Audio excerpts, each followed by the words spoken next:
Dan kita akan memasuki khotbah berseri kita dengan tema kasih karunia. Grace, kasih karunia. Nah, kita perlu untuk mengetahui, kita sebagai orang Kristen mesti paham kasih karunia yang seperti apa. Nah, khotbah berseri kita lalui selama 9 minggu. Jadi selama 9 minggu ke depan kita akan bersama-sama akan mempelajari, akan memahami bersama-sama tentang kasih karunia. Ya. Nah, saudara, pada saat pagi hari ini kita akan memulai dengan seri yang pertama, yaitu kasih karunia yang mengatasi segala kesalahan. Siap, saudara? Ya. Nah, kita akan perhatikan di dalam Roma pasal yang ketiga ayat yang ke-23 sampai dengan ayat yang ke-28. Ya, Roma pasal yang ketiga 23 sampai 28 kita akan baca secara bergantian. Saya akan baca yang hitam, Bapak Ibu Saudara baca yang warnanya apa? Merah. Oke, siap. Roma 3 ayat 23 sampai 28. Karena semua orang telah berbuat dosa dan telah kehilangan kemuliaan Allah. Dan orang kata-kata telah dibenarkan dengan cuma karena penebusan dalam Kristus Yesus. Kristus Yesus telah ditentukan Allah menjadi jalan pendamaian karena iman dalam darahnya. Hal ini dibuatnya untuk menunjukkan keadilannya, karena ia telah membiarkan dosa-dosa yang telah terjadi dahulu pada masa kesabarannya. Maksudnya adalah menunjukkan keadilannya pada masa ini supaya Orang tahu bahwa yang benar dan juga membenarkan orang yang benar pada Yesus. jika demikian, apakah dasarnya untuk bermegah? Tidak ada. Berdasarkan apa? Berdasarkan perbuatan? Tidak, melainkan berdasarkan iman. Karena kami yakin bahwa manusia karena iman dan bukan karena ia melakukan hukum Taurat. Berbahagialah kita yang sudah mendengar firman Tuhan, menaruh dalam hati kita, dan melakukannya di dalam kehidupan kita sehari-hari. Amin. Kita berdoa. Bapak Ibu, Bapak dalam surga, kami ucap syukur Tuhan. Bila Tuhan berikan ketenangan kepada kami semua saat itu hamba-Mu Tuhan. Tenangkan hati ini, tenangkan pikiran ini agar hamba-Mu bisa dengan maksimal menyampaikan isi hati-Mu kepada jemaat-jemaat Tuhan yang Engkau kasih di tempat ini. Berikan kami hikmat, berikan kami pengertian Tuhan, agar kami bisa menangkap semuanya dengan baik. Kami mau belajar Tuhan tentang kasih karunia, dan bila melalui ini semua Tuhan ada pertumbuhan dalam iman kami, dan semakin hari kami semakin diserupakan dengan Engkau. Terima kasih atas karunia-Mu Tuhan. Di dalam nama Tuhan Yesus kami berdoa. Amin. Saudara, di zaman now ya, jadi di zaman hari-hari ini, zaman modern ini kita ini seringkali kita banyak ada istilah-istilah baru, saudara. Saya ini sampai harus belajar untuk tahu ada istilah-istilah baru dalam zaman sekarang ini, saudara. Saudara ada yang tahu FYI begitu ya? Wah, ternyata sudah lebih tahu dari saya. Saya harus cari dulu, saudara. For your information, ini di zaman saya dulu tidak ada, saudara. Ya, ada yang tahu circle juga kan ya? Wah, circle itu apa? Kalau zaman dulu itu kita nyebutnya tuh geng gitu ya. Wah, kelompok gitu, geng gitu. Sekarang anak zaman now menyebutnya tuh circle, saudara, atau lingkaran pertemanan. Ada yang tahu MLYT? Ada yang tahu? Wah, itu saya tanya sama anak saya, kalian ada yang tahu nggak yang MLYT gitu ya? Dan mereka mengatakan tahu gitu. Apa itu? Maleot. Maksudnya apa, saudara? Maksudnya adalah kita tuh sampai apa ya? Sampai speechless, saking tidak bisa berkata sesuatu karena kita menyukai sesuatu. Karena kita menyukai sesuatu sampai kita meleleh gitu. Wow. Banyak istilah-istilah baru, saudara. Saya tanya lagi sama anak saya, ada yang tahu nggak YGY itu apa? Hah? Ya guys ya, sampai bingung zaman now ini banyak banget istilah, saudara. Ya guys ya, gitu saudara. Zaman saya nggak ada yang sekarang kayak gini, saudara. Tapi hari ini itu tuh banyak istilah-istilah baru yang mulai dipopulerkan, saudara. Nah, demikian juga sebetulnya dengan kasih karunia.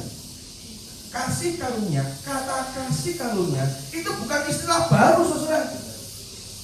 Bukan istilah baru. Khususnya orang Kristen seperti kita sudah biasa untuk mendengar kasih karunia, loh. Deket-deket kasih karunia, deket-deket kasih karunia. Grace, only by grace. Tapi kita tuh saking sudah seringnya mendengar, sudah terlalu sering kita mengucapkannya. Nah, kenapa khotbah ini perlu kita buat berseri tentang kasih karunia? Jangan-jangan karena begitu seringnya kita mengucapkan kasih karunia sampai-sampai kita jadi itu sesuatu yang umum, kata kasih karunia. Ketika kita memahami kata kasih karunia sebagai sesuatu yang umum, yang dikhawatirkan adalah kata kasih karunia tidak terasa lagi luar biasanya kuasanya di balik kasih karunia. Karena kita berpikir hanya biasa saja kok. Ya seperti kalau kita ngomong sehari-hari aja, istilah biasa aja. Tetapi padahal kata kasih karunia itu memiliki kuasa yang luar biasa, saudara. Memiliki kuasa yang hebat, yang besar. Nah, saya khawatir karena terlalu sering kita mengucapkan kasih karunia sampai kita lupa. Dan ingat lagi, ada kuasa di balik kasih karunia. Nah, oleh sebab itu saudara, kita ada 3 poin yang kita akan pelajari pada pagi hari ini. Yang pertama adalah mengapa sih kita perlu kasih karunia? Kita ini sering mengucapkan kata kasih karunia, tapi kita sadar nggak sih kita tuh butuh kasih karunia? Kita seringkali mengucapkan only by grace, tapi kita ini ngerti nggak sih bahwa kita tuh butuh kuasa kasih karunia, anugerah itu? Atau jangan-jangan hanya sambil lalu saja, ya jadi seperti bahasa basi itu loh. Wah, hebat ya, sekarang sudah diberkati. Oh, kemarin bisa sukses ya melalui hari-hari ini ya. Kita lakukan dengan kata kasih karunia. Jangan sampai ketika kita biasa mengucapkan kata kasih karunia, kita kehilangan makna, kehilangan kuasa di balik kasih karunia. Nah, yang kedua kita akan belajar bersama apa sih yang menyebabkan kita gagal mengalami kasih karunia. Walaupun kita sering mengucapkan kasih karunia, tapi kalau kita tidak bisa menghidupi kasih karunia, justru kita mudah gagal mengalami kasih karunia. Dan yang ketiga kita akan belajar bersama tentang mengalami kasih karunia yang mengatasi segala kesalahan atau mengatasi segala pelanggaran. Siap saudara? Kita akan belajar bersama. Kita masuk poin yang pertama saudara, kasih karunia. Mengapa kita perlu kasih karunia? Mengapa kita perlu kasih karunia Allah? Yang membedakan dengan hal yang ada di dunia, saudara dan saya memerlukan kasih karunia Allah. Kenapa? Yang pertama adalah tanpa kasih karunia Allah tidak mungkin saudara dan saya memiliki pengenalan akan Allah dan menerima kuasa kebangkitannya yang akan membangkitkan kita hidup kekal bersama dengan Allah. Tanpa kasih karunia kita akan gagal saudara. Jadi kita ini betul-betul memang harus butuh kasih karunia. Saudara, kalau kita perhatikan kenapa kita memerlukan kasih karunia? Karena tanpa kasih karunia Allah kita nggak mungkin bisa mengenal Allah. Kenapa? Karena Roma 3, saudara, ya. Roma 3 ayat yang ke-23 kata apa? Karena semua orang telah berbuat dosa dan telah kehilangan kemuliaan Allah. Jadi saudara dan saya, mengapa kita memerlukan kasih karunia? Karena kita semua ini sudah berbuat dosa. Kita ini selalu melakukan banyak pelanggaran, baik perkataan, baik sikap, bahkan mungkin pikiran kita. Sejak manusia jatuh dalam dosa, manusia dikuasai oleh dosa. Dan manusia tidak punya kekuatan untuk lepas dari dosa. Makanya dalam Roma pasal yang ke-6 ayat yang ke-23 saudara dikatakan bahwa sebab upah dosa ialah maut. Jadi pasti mati, pasti. binasa, saudara. Oleh sebab itu, karunia Allah ialah hidup yang kekal dalam Kristus Yesus Tuhan kita. Amin. Saudara, yang membawa kita pada kekekalan, kita bisa mengenal Allah. Kalau saudara dan saya hari ini bisa mengenal Kristus, bisa memahami Dia, bisa memahami kebesarannya, kita bisa mengenal kemuliaannya, itu bukan karena kita yang pandai, saudara. Bukan karena kita yang cerdas, tetapi kasih karunia Allah yang memilih untuk memperkenalkan dirinya terlebih dahulu melalui kebenaran firman-Nya. Yang Maha Kudus memperkenalkan dirinya kepada manusia berdosa. Itulah kasih karunia. Karena apa? Untuk bisa mengenal Allah, untuk bisa mendekat dengan Tuhan, itu standarnya itu tidak main-main, saudara. Standarnya tidak main-main. Saya bulan ini saya terus belajar untuk disiplin rohani begitu ya. Saya mulai baca sejak awal tahun ya, sejak awal tahun saya mulai baca 1 tahun Alkitab gitu ya, bacaan gitu ya.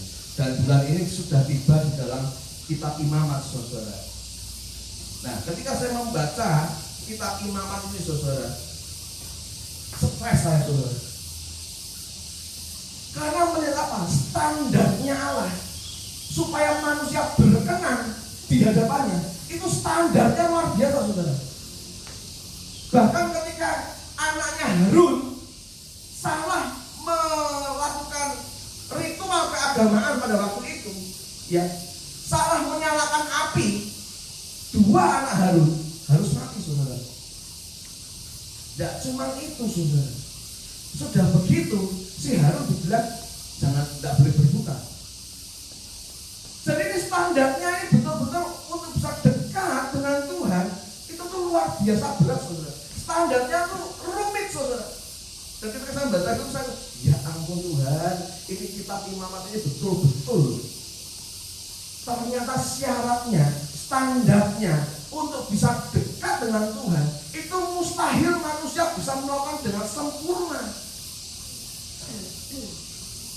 Mustahil manusia bisa melakukan dengan sempurna. Semua standar yang sudah dibuat oleh Allah agar saudara dan saya bisa mendekat kepada Dia. Jangankan standar Allah, saudara, kita ini loh punya standar itu loh, kadang kita susah untuk memenuhinya. Jangankan standar Allah, kita loh punya standar hidup itu loh, itu juga masih sulit untuk bisa memenuhinya. Nah, contoh, saudara, contohnya standar hidup kita ya, saudara, seorang perokok, ya seorang perokok tahu bahwa standarnya hidup sehat adalah tidak merokok. Coba tanya sama orang-orang yang merokok, tahu enggak kalau mau hidup sehat harus seperti apa? Pasti jangan katakan, ya kalau mau hidup sehat tidak merokok. Standarnya jelas, mau hidup sehat tidak merokok. Tetapi faktanya untuk berhenti rokok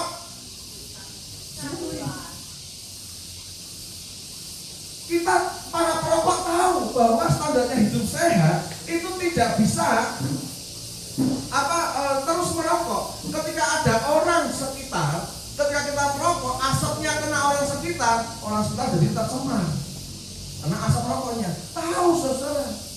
Tapi persoalannya sampai hari ini pun bukan perkara yang mudah untuk bisa berhenti merokok. Soal yang kedua, saudara ya, saya ini tahu standarnya hidup sehat, ya, idealnya badan itu adalah ya kalau tinggi saya paling enggak ya 70 lah ya.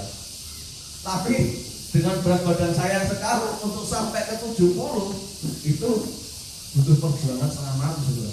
Standarnya saya untuk hidup sehat itu enggak makan lemak. Tapi kalau sudah ketemu santan, saudara, ambiar, saudara. Tahu standarnya, saudara. Tahu standarnya. bisa lepas untuk bisa memenuhi standar itu nggak mudah, saudara. Butuh disiplin yang tinggi yang dalam diri kita, saudara. Oh, kita yang mendisiplin diri saja kadang masih makan goreng-gorengan. Kita tahu makan gorengan menyebabkan kolesterol gitu, saudara. Tapi di Indonesia gorengan itu seperti makanan pokok, saudara. Di sepanjang jalan isinya gorengan, dari molen lah, mendoan lah, pisang goreng lah. Kita tahu standarnya untuk sehat tidak makan gorengan, tapi seringkali kita gagal, saudara. Itu untuk kita, apalagi standar yang sudah Allah tentukan untuk kita berkenan di hadapannya. Maka saudara perlu perhatikan, semakin kita berusaha keras dengan usaha sendiri, semakin kita gagal memenuhi standar yang kita tentukan. Wah, aku akan berjuang, gak makan santan, gak makan goreng-gorengan. Berusaha untuk dengan kata sendiri, semakin kita berbuat dengan usaha keras, semakin gagal. Demikian juga para perokok sudah dulu. Mulai besok, aku pasti akan mau berhenti rokok. Aku mau kurangi deh. Sekarang sehari 3 kali, pagi, siang, sore, gak kayak minum obat, saudara. Habis makan. Standarnya begitu, saudara. Semakin berusaha, apakah sekali berhenti? Tidak, saudara. Seringkali gagal, jatuh, saudara. Nah, andai kata kita bisa berhenti makan gorengan misalnya. Andai kata kita bisa berhenti merokok dengan kekuatan kita sendiri, saudara. Jatuhnya apa? Sombong. Jadinya sombong. Loh, aku bisa berhenti rokok karena usahaku. Oh, ini loh, aku bisa menurunkan berat badanku ini loh, karena aku usaha nggak makan gorengan. Jadinya apa? Sombong. Ketika sombong, akhirnya membuat diri kita, menjadikan kita standar bagi orang lain. Makanya nggak heran kalau ada orang yang berhasil berhenti rokok dengan usahanya sendiri, akhirnya mengatakan apa? Ini loh contoh aku aja bisa, masa kamu nggak bisa? Ini loh, lihatlah aku aja bisa mengurangi berat badanku kok. Masa kamu nggak bisa mengurangi berat badanmu? Kamu rakus sekali, nggak seperti aku nih, bisa menahan diri. Akhirnya apa? Kita menjadikan standar hidup kita untuk orang lain. Nah, saudara, inilah sebabnya mengapa kita perlu kasih karunia, saudara. Tanpa kasih karunia, kita tidak dapat memenuhi standar yang sudah ditetapkan Allah untuk agar tetap mendapat hidup di hadapannya.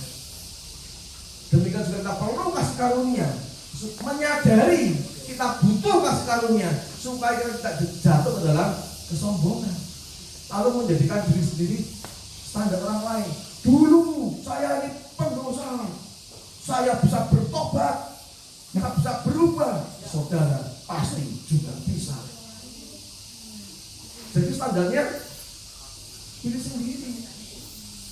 Dan ini bukan yang diajarkan oleh Kristen. Ini yang bukan diajarkan oleh Tuhan Yesus. Bukan ini yang diajarkan. Nah, saudara, lalu saudara, mengapa kita perlu kasih karunia? Mengapa kita memerlukan kasih karunia? Yang kedua, kalau tanpa kasih karunia, tanpa kasih karunia, hati manusia akan dipenuhi dengan akar pahit. Siapa yang masih menyimpan dendam? Siapa yang masih menyimpan kepahitan? Jangan-jangan saudara belum betul-betul mengakui di hadapan Tuhan butuh kasih karunia. Kenapa, saudara? Di dalam Ibrani pasal yang ke-12 ayat 15 kata apa? Kata orang-orang, jagalah supaya jangan ada seorang pun menjauhkan diri dari kasih karunia Allah, agar apa? Agar jangan tumbuh akar yang pahit, yang menimbulkan kerusuhan dan yang mencemarkan banyak orang. Jadi, saudara, mengapa kita masih kadang ada muncul rasa pahit, kecewa, akar pahit tumbuh? Jangan-jangan kita sedang menjauhkan diri dari kasih karunia Allah. Dengan kata lain, aku tidak butuh kasih karunia, makanya mulai menjauh. Dan ketika orang sudah tidak membutuhkan kasih karunia, maka hatinya dipenuhi kepahitan. Di dalam bahasa aslinya saudara, kata mencemarkan ini diterjemahkan dengan lebih tepat sebagai kata menajiskan. Jadi tanpa kasih karunia, hati yang dipenuhi akar pahit menimbulkan kerusuhan dan bisa menajiskan banyak orang. Kepahitan hati kita, iri hati kita, kemarahan kita, kecurigaan kita, ini bisa membuat orang jadi tercemar dengan perilaku kita, dengan perkataan kita. Oleh sebab itu, mengapa kita perlu kasih karunia? Karena hati tanpa kasih karunia hanya akan menghasilkan racun yang menimbulkan kerusuhan, menajiskan banyak orang.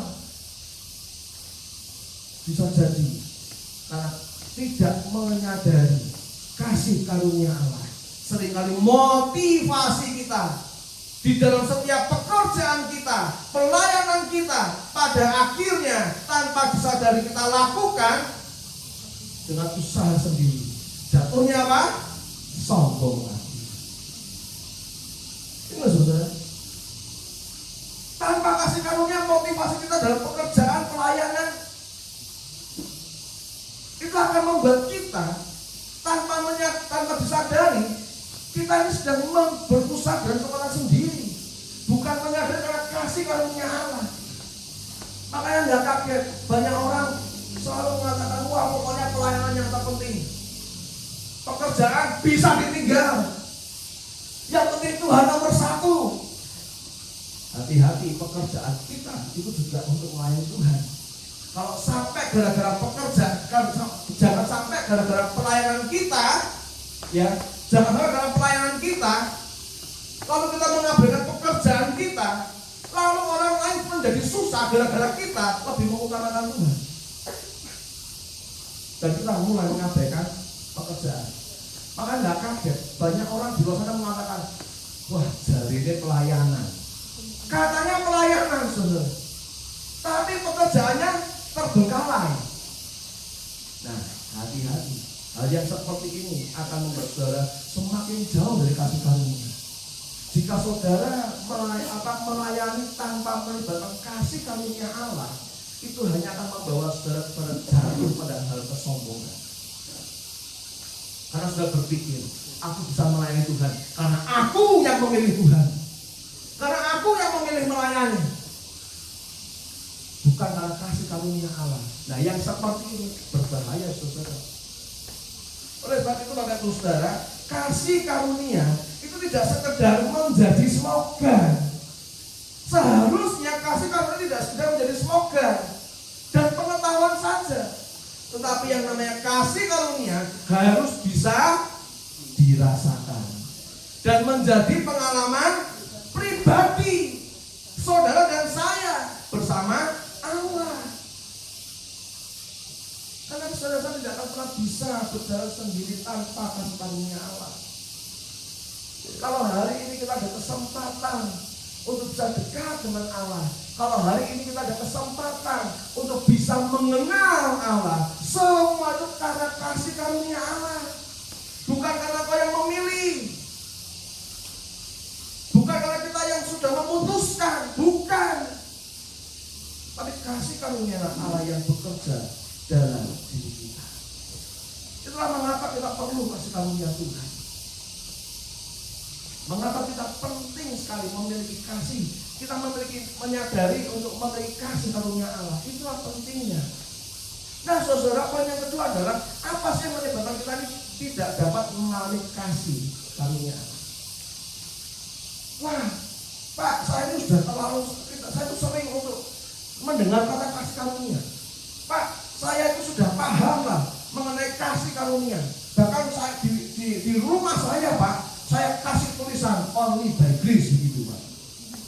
Tetapi persoalannya adalah mengapa walaupun kita sering mengucapkan kasih karunia, tetapi kita masih saja belum dapat mengalami kasih karunia. Nah, yang pertama, saudara, ketika kita menyangkali keberadaan dan kedalaman jadi penyebab pertama. Mengapa kita tidak bisa mengalami kasih karunia? Ketika kita menyangkali keberadaan dan kedalaman dosa kita, kita terlalu menyepelekan persoalan dosa. Kita sudah terlalu biasa mengucapkan kasih karunia sampai kita ini lupa bahwa kita ini adalah manusia yang berdosa. Lalu mengenangkan, oh kan sudah selesai. Yesus disalib, betul. Yesus disalib untuk menebus dosamu. Bukan berarti ketika engkau setelah terima Yesus, engkau kebal dari dosa. Ngerti ya? Memang Yesus disalib menebus dosa kita, tetapi bukan berarti lalu hidup saudara dan hidup saya kebal dari dosa, saudara. Hal itu masih muncul dalam kedagingan kita. Makanya dalam Roma 3:23, karena semua orang telah berbuat dosa. Ada di sini yang berani mengatakan saya tidak pernah berdosa, Pak. Setelah engkau dibaptis, setelah saudara terima Yesus, ada yang mengatakan saya sudah tidak berdosa lagi, Pak. Saudara, semua orang telah berbuat dosa. Semua orang tanpa terkecuali, semua orang. Bukan kecuali saya, Pak. Bukan. Semakin besar kita menyangkali keberdosaan kita, semakin besar kita menyangkali keberadaan kita yang berdosa, semakin tidak akan pernah kita dapat mengalami kasih karunia Allah. Satu dari semakin engkau mengatakan aku tidak berdosa, aku ini baik-baik saja, semakin kita sulit mengalami kasih karunia Allah. Saudara, paling tidak ini yang menjadi persoalan hidup kita. Kalau tadi kita menyangkali keberadaan dosa kita, yang kedua, kenapa sih kok kita ini seringkali gagal mengalami kasih karunia Allah? Yang kedua adalah apa? Membandingkan diri dengan siapa di sini yang masih suka seperti itu? Membandingkan diri dengan orang lain, merasa diri lebih baik dari orang lain. Iya sih, aku sih berdosa, iya sih aku punya salah. Tapi loh, dibandingkan sama itu loh, gedean dia daripada aku. Kalau sudah seperti ini loh, susah saudara. Kita membandingkan dengan orang lain, merasa kita ini yang paling dosanya, wah gak sebanding lah sama dia. Akhirnya kita jadi jatuh dalam kesombongan dan sulit mengalami kasih karunia Allah. Kita sudah mulai jadi kaum mending aku daripada dia. Aku keluargaku masih baik, keluarganya dia gak ada. Bandingkan lagi. Ketika melakukan kesalahan, loh, aku kan mencurinya kecil, dia mencurinya itu loh, sak laukku, sak nganuku, sak nasi, semua diambil semua ya. Aku cuma sedikit. Dibandingkan dia itu loh, dosanya besaran dia. Nah ini saudara. Kenapa kita sulit mengalami kasih karunia Allah? Karena kita terlalu sering membandingkan diri dengan orang lain. Atau sebaliknya saudara, kita seringkali merasa lebih buruk dari orang lain, sehingga kita terlalu melihat keburukan kita, trauma kita, kegagalan yang pernah dialami kita, dan mencari kambing hitam dari semua peristiwa buruk yang dialami. Aku ini kan seperti kan gara-gara dia. Aku ini sekarang mengalami stres. Aku bingung. Ini kan gara-gara temanku yang membuli aku. Coba kalau mereka tidak pernah membuli aku, aman aku ini. Nah, seringkali kita membandingkan dan melihat diri kita. Loh, aku itu loh, sama kokoku, sama ceceku, masih mending aku loh Pak Dari.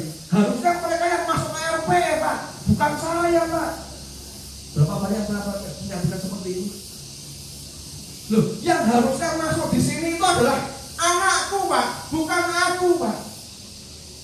Semakin saudara bersikeras, bersikukuh, merasa diri lebih baik daripada orang lain, membandingkan diri yang lebih baik dari orang lain, semakin saudara dan saya tidak bisa mengalami kasih karunia. Yang selanjutnya saudara, mengapa kita seringkali sulit mengalami kasih karunia? Karena kita selalu membenarkan diri sendiri, memposisikan diri yang paling benar. Tadi saya sampaikan, selalu menyalahkan orang lain. Harusnya istriku Pak yang di sini Pak, harusnya anakku Pak, harusnya suamiku Pak, harusnya mertuaku Pak. Berapa sering kali kita membenarkan diri sendiri? Kita selalu memposisikan diri yang paling benar. Kita selalu menyalahkan orang lain, situasi, lingkungan, keluarga, orang tua, mertua, anak. Kita berusaha keras untuk meyakinkan kepada diri sendiri bahwa orang lain yang jahat. Aku loh Pak, gak ada jahat-jahatnya Pak. Aku nih loh Pak, baik Pak. Yang jahat itu orang lain Pak. Dengar baik-baik. Semakin kita berkeras, semakin kita jauh dari pengalaman kasih karunia Allah. Semakin kita berkeras, semakin kita jauh mengalami kasih karunia Allah. Dan yang terakhir saudara, kenapa kita sulit mengalami kasih karunia Allah? Kenapa? Karena kita terlalu sering mengandalkan perbuatan baik untuk mendapatkan kasih karunia. Mengandalkan perbuatan baik saudara. Kita berpikir kita akan mendapatkan perkenanan Allah, kita mendapatkan kasih karunia Allah jika kita melakukan sebanyak-banyaknya perbuatan baik.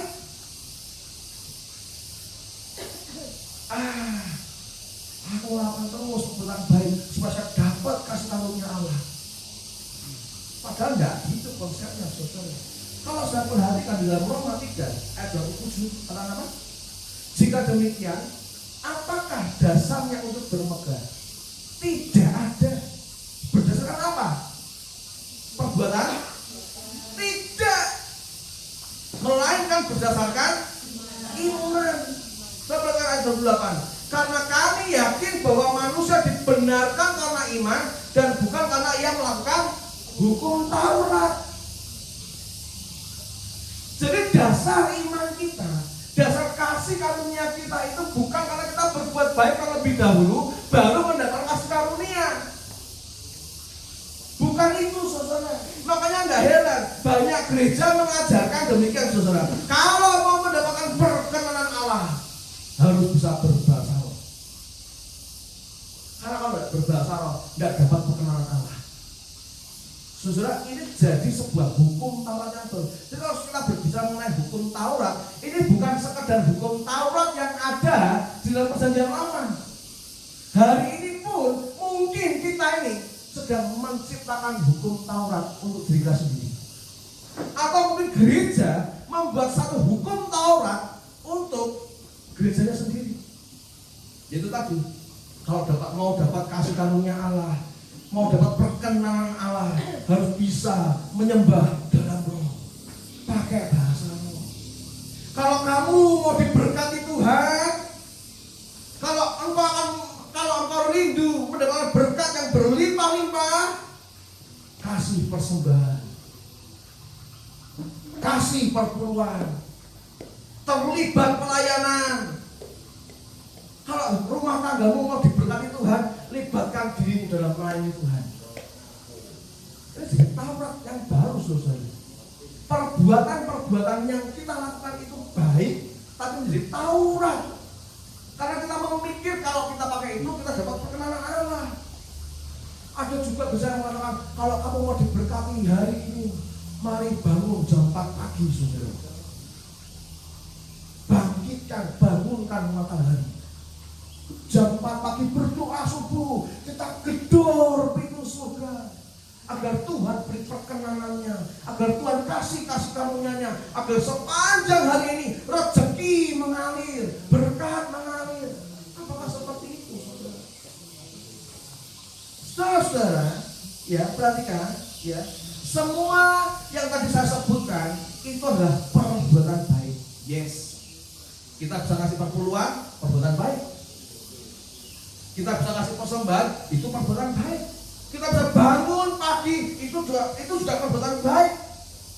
Tetapi, perhatikan, tetapi jika kita melakukan perbuatan baik agar kita diterima, bukankah sebetulnya kita sedang melakukan semua itu untuk kepentingan diri sendiri? Kalau kita, saudara ya, kalau kita melakukan semua perbuatan baik supaya kita mendapat sesuatu, bukankah itu kita sedang melakukan perbuatan baik untuk diri kita sendiri? Padahal seharusnya di dalam setiap pelayanan kita, dalam setiap pemberian kita itu memberikan sebagai ucapan syukur kepada Tuhan. Kalau kita melakukan semua perbuatan baik hanya untuk kepentingan diri sendiri, kita jadi orang yang paling egois. Sepertinya baik, sepertinya benar, tetapi sebetulnya itu hanya untuk kepentingan diri sendiri. Dapat berkat lebih, dapat kasih karunia lebih, lupa bahwa hidup ini di dalam Kristus sudah mendapatkan kasih karunia. Kita melakukan perbuatan baik supaya apa? Wah, supaya kita bisa cepat pulang. Ketika seperti itu, saudara dan saya sedang memodifikasi perilaku. Belum sampai pada tataran merubahan transformasi hati. Nah ini saudara, maka kita perlu sekali untuk bisa belajar bersama. Kalau kita terus mengadakan perbuatan baik untuk mendapatkan kasih karunia, gagal. Yang ada kita jadi orang yang sombong. Ketika kita diberkati, wah ini gara-gara aku nih, ya pagi doa pagi gampang.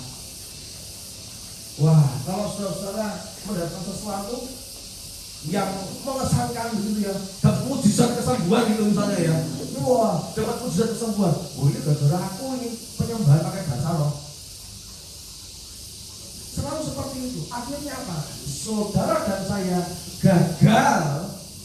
gagal mengalami kasih karunia. Ini yang repot saudara. Padahal kasih karunia yang sudah kita terima itu lebih besar dari segala mujizat. Karena kita manusia berdosa, layak di hadapan Allah, diterima di hadapan Tuhan, diterima menjadi anak-anaknya. Itu adalah mujizat terbesar. Bukan masalah kesembuhan, bukan karena berkat materi, bukan. Tapi berkat terbesar kita adalah kita diterima Allah melalui penebusan Yesus Kristus. Sebab itu saudara mengalami kasih karunia, ya, mengalami kasih karunia yang mengatasi segala kesalahan seperti apa? Kita bisa mengalami kasih karunia yang jauh lebih mengampuni daripada segala kesalahan seperti apa? Nah kita belajar saudara, kita perlu mengakui di hadapan Tuhan bahwa sebagai manusia yang masih hidup dalam dunia yang sudah rusak, tak dosa, kita butuh kasih karunia. Saya mau tanya di dalam tempat saudara, siapa yang terakhir kali di sini ya berdoa, berseru kepada Tuhan, Tuhan, aku butuh kasih karunia. Kapan terakhir? Dalam minggu ini ada yang sudah berdoa, Tuhan, aku butuh kasih karunia Tuhan. Ada?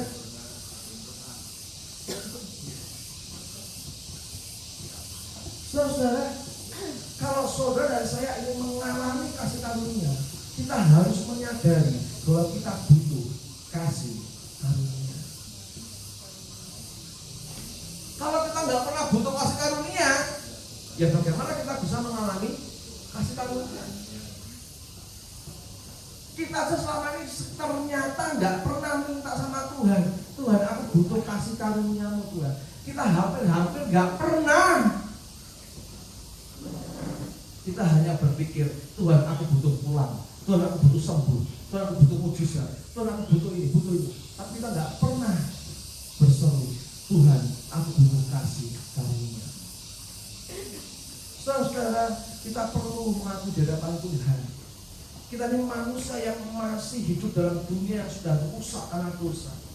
Kita membutuhkan kasih karunia Allah agar tidak turut terseret dalam perbuatan dosa.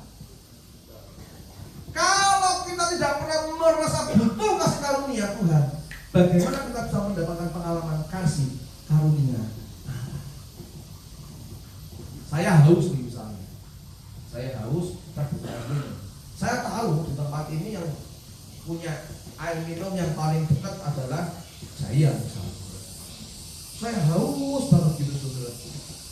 Wah, saya tahu, saya butuh air minum itu. Tapi kalau saya nggak pernah minta datang untuk ambil, apakah terus kehausan saya hilang? Enggak. Saya harus minta tolong nih, minta tolong dong air. Dan saya mesti mengambilnya dan meminumnya baru lega. Demikian juga dengan kasih karunia. Kalau saudara dan saya tidak pernah tidak pernah merasa butuh kasih karunia Allah, bagaimana kita bisa menikmati kasih karunia Allah? Yang selanjutnya saudara, kasih karunia yang mengatasi segala kesalahan. Supaya kita bisa mengalami kasih karunia itu adalah kita harus menyadari dan mengakui bahwa memang kita adalah manusia berdosa. Kita bukan manusia yang kebal dosa, tapi kita ini adalah manusia berdosa. Tidak perlu lagi membandingkan dosa kita dengan orang lain. Kan masih mending aku Tuhan. Aku tuh udah korupsi. Dia itu loh ada korupsi. Masih mending aku loh Tuhan. Dosa itu dosa kecil, dia dosa besar. Tidak perlu membanding-bandingkan dosa kita dengan dosa orang lain. Tidak, saudara. Tidak perlu lagi. Tapi kita perlu mengakui kita memang orang berdosa dan butuh kasih karunia. Saudara, seorang teolog bernama John Lewis, saudara, dia mengatakan demikian, saudara. Perhatikan. Jika orang paling berdosa yang Anda kenal bukan Anda, maka Anda tidak mengenal diri Anda dengan baik. Kita seringkali gampang melihat dosanya orang lain. Wah, dosanya itu aku tahu 1, 2, 3. Kita terlalu mudah mungkin melihat dosa orang lain. Tapi kalau kita mengenal orang yang paling berdosa itu bukan kita, maka kita tidak pernah mengenal diri kita dengan baik. Tapi saudara, jadi kita nggak perlu membanding-bandingkan. Nah, saya mau kasih satu ayat yang luar biasa, saudara. Di dalam 1 Timotius 1 ayat 15. Mari kita baca bersama-sama. 1, 2, 3. Dan patut diterima sepenuhnya. Kristus Yesus datang ke dunia untuk menyelamatkan orang berdosa, dan di antara mereka akulah yang paling berdosa. Siapa yang nulis? Paulus. Menulis kepada Timotius. Nah, saudara, perhatikan, ini menarik sekali, saudara. Ya, kata kerja akulah, ya, ini saya garis bawahi, sorry. Ini ya, kata kerja akulah ini menarik, saudara. Kata kerja akulah ini menggunakan kata keterangan waktu sekarang. Ya, menggunakan kata kerja waktu sekarang. Jadi, ketika Paulus menuliskan ini, saudara, ketika Paulus menuliskan ini, bahwa di antara mereka akulah yang paling berdosa, itu Paulus sudah mengatakan, aku dulu orang paling berdosa. Paulus sudah tidak mengatakan, aku ini dulu orang yang paling berdosa, tidak, saudara. Tapi ketika Paulus menulis ini, dia mengatakan bahwa aku sekarang orang paling berdosa. Wow. Paulus mengakui. Dia tidak mengatakan perkataan ini benar dan patut diterima sepenuhnya. Kristus Yesus datang ke dunia untuk menyelamatkan orang berdosa, dan di antara mereka dulu aku yang paling berdosa. Tidak, saudara. Tapi dia mengatakan, sekarang ini loh, akulah yang paling berdosa. Oleh sebab itu Paulus bisa menikmati dan mengalami kasih karunia Tuhan. Saudara, sudah cukuplah. Jangan lagi kita membanding-bandingkan dosa kita dengan dosa orang lain. Akuilah bahwa kita ini manusia yang masih lemah. Selama kita berdaging, kita nggak kebal dosa. Seringkali pikiran kita tercemar, hati kita tercemar, sikap kita tercemar. Kita mudah mencurigai orang lain, mencurigai keluarga kita, mencurigai lingkungan kita. Dengan seperti itu kita menjadi orang yang memang betul-betul berdosa. Dan kita butuh kasih karunia Allah. Saudara, semakin kita belajar dan mengenal kebenaran Allah, semakin kita menyadari bahwa kehidupan dan motivasi yang kita miliki seringkali justru membuat kita menjadi orang yang paling berdosa. Semakin kita mengenal Allah, semakin kita belajar kebenaran Allah, seharusnya semakin membuat kita sadar bahwa kita adalah orang yang paling berdosa. Semakin kita belajar kebenaran Allah, semakin kita mengenal Allah, semakin kita menyadari bahwa aku butuh kasih karunia Allah. Kalau sudah begini saudara, kalau kita sudah betul-betul merasakan kasih karunia Allah, kita menyadari kita yang paling buruk, kita yang paling berdosa, saudara, disitulah kita akan semakin menyadari bahwa aku butuh kasih karunia Allah. Karena Allah tahu bahwa permasalahan dosa yang dimiliki oleh semua manusia yang sudah jatuh bukan permasalahan yang ringan. Masalah dosa itu bukan masalah kecil, saudara. Masalah dosa itu bukan masalah yang ringan. Maka ia sampai harus mengutus anaknya yang tidak berdosa, menggantikan kita, menerima murkanya, agar melalui darahnya kita dapat dibenarkan di hadapan Allah. Permasalahan dosa bukan permasalahan yang kecil, bukan masalah sepele, saudara. Kalau masalah sepele, nggak perlu Tuhan Yesus turun ke dunia. Kalau permasalahan dosa itu permasalahan yang ringan, kecil, nggak perlu yang Maha Kudus turun di dunia yang sudah tercemar oleh dosa. Udahlah, cukup pakai amal baik kita, perbuatan baik kita, selesai kok. Apalagi kalau kita berpuasa di bulan-bulan tertentu, maka akan berlipat gandakan 700 kali lipat segala amal kita, pahala kita. Kalau masalah dosa, masalah yang sepele, gak perlu repot-repot. Dia harus turun ke dunia, bahkan mati untuk saudara saya. Maka di dalam Roma pasal 3 ayat 24-20 katakan, oleh kasih karunia, oleh kasih karunia telah dibenarkan dengan cuma-cuma karena penebusan dalam Kristus Yesus. Kristus Yesus telah ditentukan menjadi jalan pendamaian karena iman dalam darahnya. Hal ini dibuatnya untuk menunjukkan keadilannya, karena ia telah membiarkan dosa-dosa yang telah terjadi dahulu pada masa kesabarannya. Maksudnya ialah untuk menunjukkan keadilannya pada masa ini, supaya nyata bahwa ia benar dan juga membenarkan orang yang percaya kepada Yesus. Semua kasih karunia Tuhan. Inilah keadilannya Allah.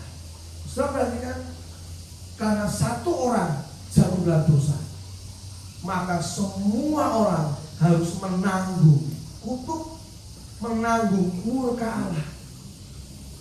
Saudara bisa mengatakan, nggak adil dong Tuhan, yang dosa Adam kok. Kenapa aku yang harus memikul? Mengapa aku yang harus merasakan? Mengapa aku yang menderita? Kan yang berbuat awal kan Adam. Mulai saudara dalam hatinya, nggak mau salah. Ini semua karena Adam. Makanya di dalam Roma katakan supaya ia menunjukkan keadilannya. Oke, karena Adam kamu berdosa. Karena satu orang semua menjadi rusak. Dan untuk menunjukkan keadilan Allah, dia turun ke dunia. Yesus Kristus melalui satu orang, maka semua dosa diampuni. Sudah, gak perlu lagi menyalahkan ini salah siapa, salah papahnya, apa salah dianya. Ini salah siapa, salahnya Adam atau apa? Stop. Karena keadilan Allah, Yesus Kristus mati di kayu salib untuk saudara dan saya. Saudara, sama musik kalau mau juga. Saudara perhatikan. Di sini apa yang bisa kita peroleh dan kita dapat tentang kasih karunia Allah. Kasih karunia yang sudah betul-betul kita terima dengan cuma-cuma melalui penebusan dalam Kristus Yesus. Yang sebentar lagi kita akan peringati dalam perjamuan kudus. Kita sedang melihat keadilan Allah. Karena Allah tidak mau saudara dan saya binasa, maka dia harus turun ke dunia, menyatakan murkanya, keadilannya kepada satu orang, yaitu anaknya sendiri. Saudara, Sang Hakim Maha Adil diperlakukan secara tidak adil oleh sistem peradilan dunia yang sudah rusak karena dosa. Seharusnya ia yang menghakimi, tetapi justru ia yang dihakimi dengan tidak adil lagi. Kenapa? Agar saudara dan saya memperoleh limpah pengampunan kasih karunia yang membereskan semua kesalahan yang pernah kita perbuat di masa lalu kita. Yang Maha Adil itu saudara, diperlakukan tidak adil kok. Dipukul, disiksa, dianiaya, disalib.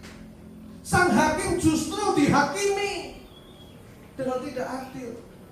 Hanya supaya saudara dan saya mendapatkan kasih karunia-Nya. Saudara perhatikan, yang Maha Benar dengan rela menanggung seluruh kesalahan akibat dosa, agar saudara dan saya tidak lagi terus-menerus mencari pembenaran diri, pembuktian diri, karena kita sudah menerima pembenaran melalui Yesus Kristus. Sehingga seluruh pelayanan kita, apapun yang kita berbuat, bukan lagi untuk diterima, mendapatkan pujian, tidak. Pelayanan yang kita lakukan bukan untuk menutupi kesalahan kita. Pelayanan yang kita perbuat, kita lakukan bukan untuk menutupi pelanggaran-pelanggaran kita. Karena seluruh kesalahan kita, seluruh pelanggaran kita sudah ditebus di kayu salib.